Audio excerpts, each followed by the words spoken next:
be late. You know, maybe this is a bad idea. Maybe she's not ready to go back to school yet. Gail, this is exactly what she needs. A bit of routine again, some normality. Mum, it's really tight. I look fat. You don't look fat. There's your baby growing. Yeah, it's a good sign. Means it's healthy. Oh, come on, you look fine. I feel sick. Yeah, well, it's just nerves. I don't know, maybe I should go back next week. Well, you know what Mrs. Payton said? The longer you leave it, the tougher it'll be. Martin's right. And he's going to run you to school. We don't want you being tired before your lessons start, do we? Nope.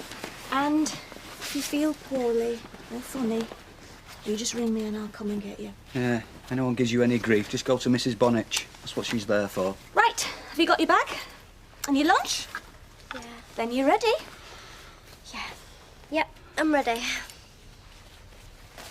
Listen up, girls. There's something I want to tell you. No, don't tell us.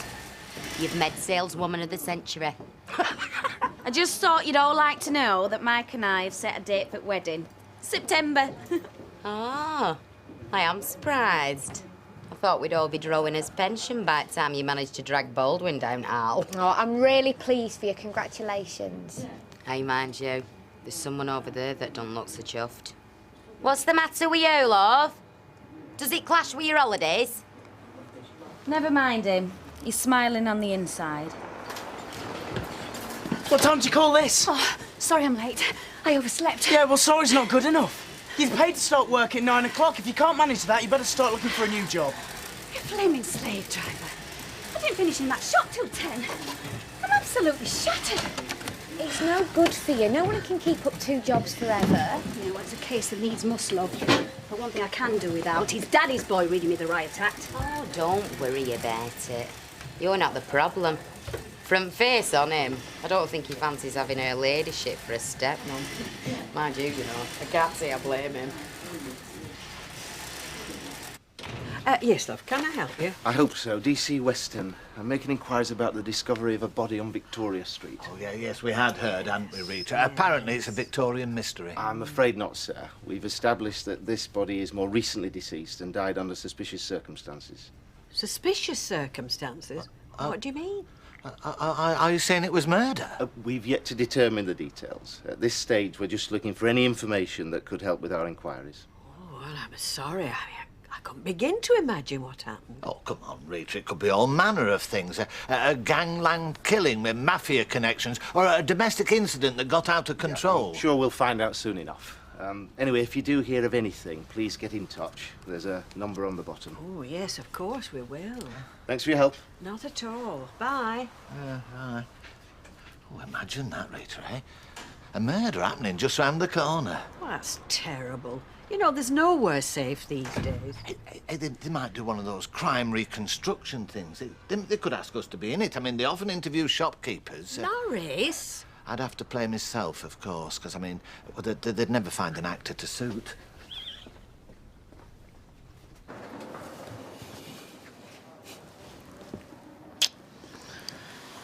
Oh, where have you been? I'm sorry. Oh, it's been a bit hectic. Oh, what's so hectic you couldn't find a phone? I'm serious, I've not stopped. Well, with doctors and social workers and visits to the school. So how's she doing? Poor kid. She'll know sitter. Still, she went back to school this morning, so maybe that'll calm things down. School? Mm-hmm. But I thought Gail wanted to keep her away until you decided what you were going to do. No point. Thanks to Sarah's little friend, the word's out. She's the talk of the playground. So that means Canada's off then? Looks like it. It just keeps happening, doesn't it? Every time we make plans, every time we think we're getting somewhere. Yeah, I know, I'm sorry. It's just, you know, things have been chaotic. It's probably my fault anyway.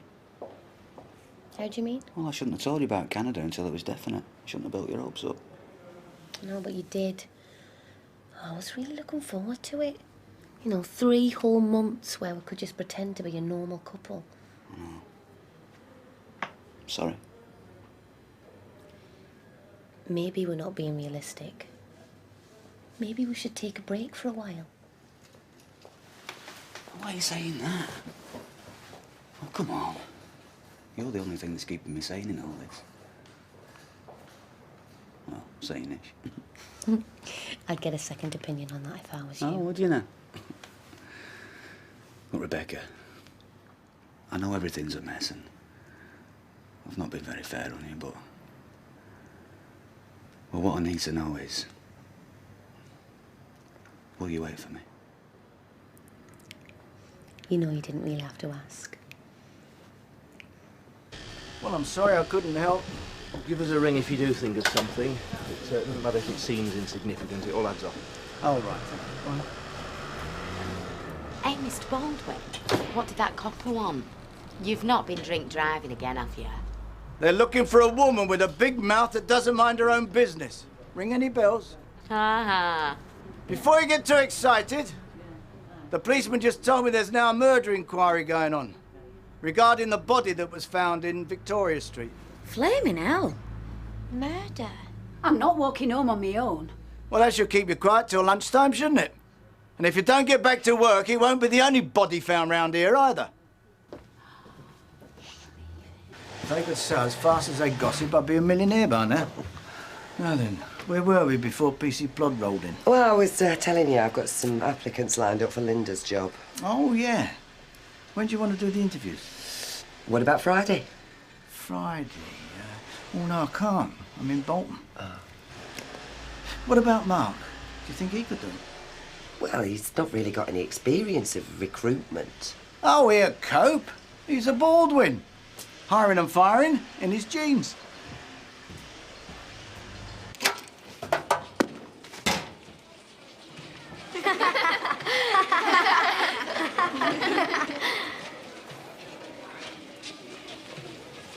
It's because of you, this is.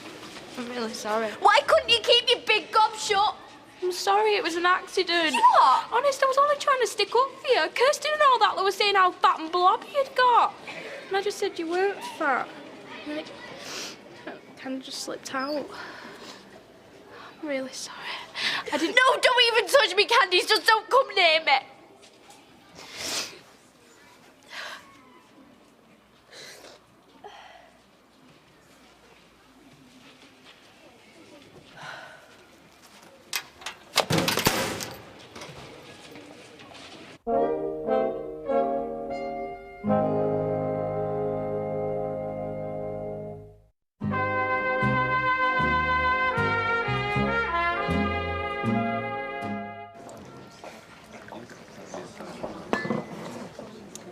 Ma'am? I just wondered if you'd heard how Sarah Louise was getting on at school. Well, I asked her to phone me if there were any problems, so I suppose no news is good news. Right. Look, I know I've no right to ask after all the things I said, but why didn't you tell me sooner? I mean, why did you keep it from me? We weren't keeping secrets, ma'am. Sarah Lou didn't know herself till she was 5 months gone. Oh, I know, 5 months. I mean, the baby's father, I know... It was a lad in her class. That's all you need to know. Was it a boyfriend or what? No, nothing like that. It only happened the once. Once. One slip and your life's changed forever. Oh, once is all it takes.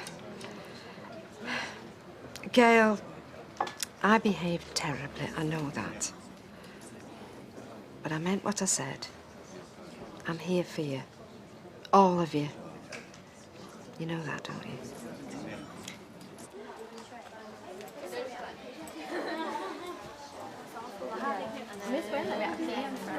Sarah Lou, why are you doing PE? Hey, I'm talking to you. Perhaps you don't understand the question. I've heard having a baby shrinks your brain. Oh, Kirsten, just shut up. You are? I'm telling you, back off, all right? Oh, isn't that sweet? What, are you the babysitter? No, I'm her best friend and I'm warning you, leave her alone, all right? Listen, Stowe, you stick up for that, it's all over.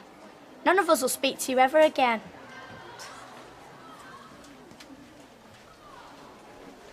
Suits me fine.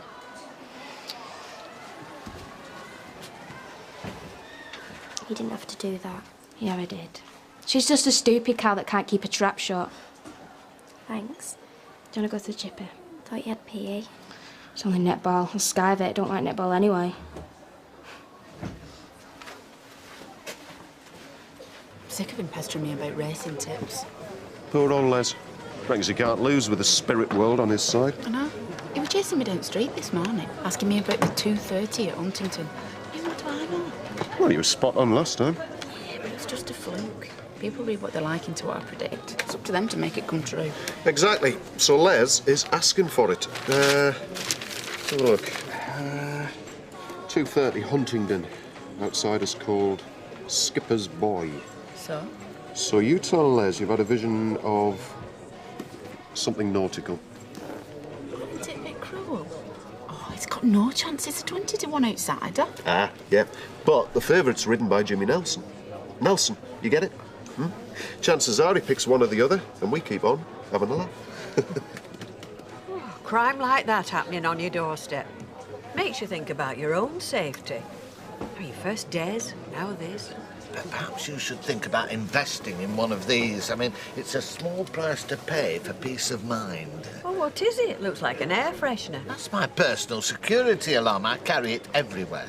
And what does it do exactly? 130 decibels at the touch of a button is what it does. Hey, Rita, perhaps we should think about stocking them in cabin. I mean, in this present climate of fear, these could be a bestseller. Climate of fear? What's happened, Norris? Not had some kiddies stealing your bonbons, have you?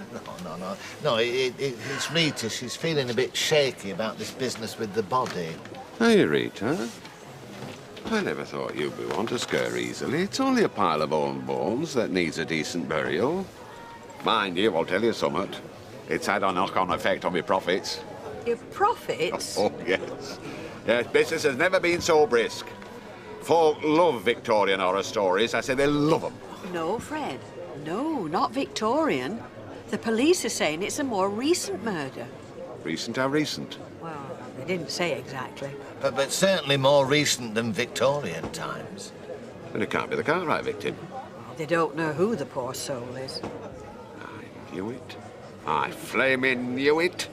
Just wait till I see that Barlow strutting around like Sherlock flipping Holmes. I'll teach him to besmirch the Elliot family name. Les, what can I get you? I might as well have a pint, seeing as Doris Stokes here has shut up shop. Hey, give the lass a break. You're messing with stuff you don't understand. Only this lunchtime she had a message from the other side, and it really takes it out of her. What? What was it? What did you see, Gina, love? Come on, you've got to tell me. I just had a vision of something nautical. Oh, it's probably nothing, Les. I won't waste your money. Give us that paper, Vinny. Something nautical, I'm sure I saw. Hey, here we are. Huntingdon, the 2:30. I'm off to the bookies. Vinny, you're a pal. I owe you one. Yep. Told you. It's just too easy. Wind up, Les. It's like stealing sweets from a baby. Look, believe me, Martin and me have been through all the options. We've even discussed adoption. Adoption? Yeah, well, I'm not saying we'd do it, but we've talked about it. So, how would you do that, then? What do you mean? Would you let Sarah Louise see the baby before you took it away? I mean, would you let her hold it? Would you just whisk it away and leave her with a lifetime of wondering? I'm sorry, Mum. I didn't mean to bring it all back. No. Well, that's what it means. Every Christmas, every birthday, you know, you're looking for a card or a phone call that you know you're never gonna get. I mean, searching the crowds, just in case you might get a glimpse of your little child's face. Mum, I'm sorry. I didn't mean to be insensitive. I didn't realise. Oh, of course not. Come on, why should you? It's a long time ago. And, you know, perhaps my dad thought he were doing the right thing by making me give up Stephen. I mean, perhaps he thought he was saving me from all the gossip, all the stigma. But all he did was to take my baby away and leave me with, oh, Gail, the worst feeling you could imagine. Like he'd been hollowed out inside. I know you are doing the best for Sarah Louise, and I know that you love her. But, darling, nobody should part a mother from her child, whether they're 30 or 13. It came last. A three-legged donkey could have run faster than that. What came first, like? I don't know, pink champers or something. What does it matter? I'm still 20 quid down because of her and her phony predictions. Hang on, Les, let's have a look at the paper. There. What? There! Plain as the nose on your face. Pink Champers ridden by Jimmy Nelson. Nelson, you can't get more nautical than that. Jimmy Nelson? Nelson! I don't believe it. She's gone and done it again. Alternative wedding? What's that, like getting married abroad?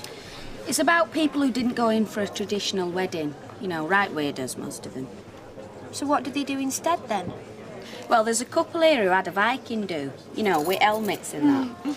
And then these two got hitched underwater. Underwater? You're joking? They are deep-sea divers, but how you say I do through a snorkel, I don't know. So what type of wedding are you and Mike going to go for? Well, I won't be wearing my bikini, that's for sure. Anyway, I'm not thinking about the dress yet, because it says in here that after you've set the date, the next most important thing is the location. What are you going to go for, church or registry office? You can get married anywhere these days, Al. Castles, stately homes. What about old folks' homes? That way, as soon as the ceremony's finished, you can go straight to Mike's room. Come on, Gina, just one more. No, Les. Honestly, that's it. No more racing tips. Why? What's the problem? The problem is, your wife's standing right behind you, and she's not looking very happy. Listen to me, Les Battersby. If you waste any more of our money on them lousy horses... Oh, come on, Jan, it's just one more chance. I can't lose. Oh, you've been telling me that for the past 10 years. Where's me mint coat? Where's me big posh house? Right, you, get over there in that booth where I can keep an eye on you. Now. I want a word with you. Is this some kind of wind-up, or are you really Mystic Meg? I can do a bit of tarot on that, but to be honest, we were just having a laugh. Well, it might be a joke to you, lady, but it's costing me money. That were my catalogue money you went and lost at Bucky's. Sorry, I didn't think. No, you didn't. Well, I want to stop to it before we end up on the street. Is that clear? Crystal, I might need your help. You know, I never realised how much it upset me, Ma'am, to give Stephen away. Yeah, well, it's a big thing, giving up your own flesh and blood. Some women never get over it. Well, it made me realise we'd no right to talk of taking Sarah Lou's baby away from her. It has to be her decision. Yeah, we already know that, Gail. Didn't sink in till today. So does that mean you finally changed your mind about going to Canada? Yes. It was a stupid idea. I suppose I just wanted to run away from it all. No, well, it's understandable. It's human nature to leg it when the going gets tough. Doesn't change anything, though, does it? Whether we're in Canada or Weatherfield, Sarah Lou's still having a baby. Hiya, just going to my room. Right. What are you doing here? Oh, Mum, it's all right. Well, it's not with me. I'll ring a man, tell her to come and pick her up. No, Mum, honestly, it's fine. We've sorted it out, haven't we? Yeah. Hang on a minute. I want a word. What is it? Sarah Lou is in a very difficult situation at the moment. She needs all the friends she can get. That's real friends, not ones who gossip behind her back. I wasn't gossiping. So how come it's all around the school? Well, I was only trying to stick up for her because everyone said she was fat and everything. Honest, Mrs. Platt, I didn't mean to tell them. All right, I believe you. But if you ever let my daughter down again, that's the last time you'll set foot inside this house. Do you understand that? Yeah. Okay, off you go.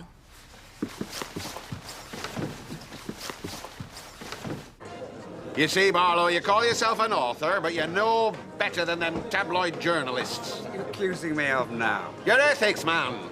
If the truth ain't good enough, then you spice it up with some salacious rumour-mongering. That's ridiculous. The Cartwright murder is a legitimate part of Weatherfield local history. You were the police. This body has now to do with the Cartwright. It's not been there that long. What's your point, Fred? My point is this. If you think you can shift a few copies of your precious pamphlet by ransacking my family history, then you're too late. If anybody's going to do any profit from this business, it's me. What are you talking about? Profit? You work at Freshco's, you've seen the cues, you've heard the ring of my tales. I'm the link with this mystery, not some amateur scribbler. I don't believe I'm hearing this. I beg your pardon? In case you've forgotten, Fred, a terrible crime has been committed. Just around the corner, somebody has been murdered. And while you're sitting there blathering on about your family pride and your profits, there's another family somewhere who are about to get the worst news of their lives. I mean, what is it about women and weddings? As soon as Linda said we set a date, they're off. Yeah, well, they're excited, I suppose. Yeah, well, tell you the truth, so am I. I never thought I'd be planning another wedding at my time of life. No, I bet you didn't. Well, are you pleased for me? Come on, you haven't said much. Hiya. Hello, sweetheart. What you going to have? I'm all right, thanks. Are we going to get off? Yeah, just a minute. I've got to ask my son something. Hey, ask me what? Nothing to be alarmed about. It's just... Well, the point is, I want you to be my best man. Well, come on, what do you say? Look at him. He's lost for words. Well, I'm not sure. You're not sure about what? What does Linda think? Well, yeah, if it's what Mike wants. Well, what do you reckon? Come on, don't keep me in suspense. Well, yeah. Of course, I'd love to.